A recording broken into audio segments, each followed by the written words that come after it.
موسکو د دسپیکا ای سال ده ادعا کرد کو کریگرتین کوسووی د شر اوکراینا دا بشدار دبن تشتکه کو کار بدستین وی والاتی وکه بشک جحولدان زانیاری نراستین روسیا رد دکن او دست نشان دکن کو د یاسایا کوسوو ده بشداری کرن د شرن بیانی ده سزاین یاسایی هنه. ادعای سر چتیان به تواهی نراستن او بشک یاج شر تایبت مینا شر زانیاری نراست کو روسیا دجی ولات مو و یندن انجام دده. کاربدستین کوسوو دبیجن کمپین زانیاری نراست وکریه گو پیتویه او پتر کاری بکن داگو لهمبر پروپاگنداین روسیای راوستن. نوک میافتاین وتم دکلاراتات. نبسه امتن دا خویانیان بدن و بیجن پوتین گناهکاره. از باورم پیوسته ام سیاست که واتدار جبو دجبری روسیای آوا بکن.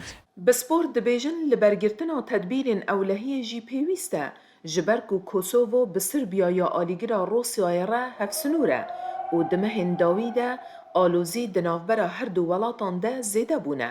دوی ام هوشیار بمینن و میکانیزمین نفنتویین میناهیزا کوسوو یا بسروکاتیا ناتوی جی هوشیار بمینه کو کنترولا سنوران لسر سنور باکور به سربیای را زیده بکن.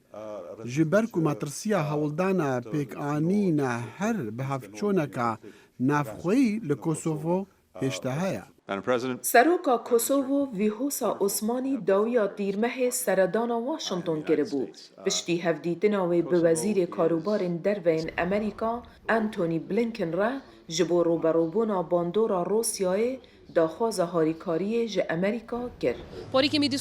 ما به هرگولی دانستاندن کرن که چوان جن هاپه و ام پتر هشیار و هفکار بین. به امریکا و حوال بندن خوین دنیا ناتوی را هفرز بین دا گوره گریه لپلان دگدانا تناهیه بگیرین.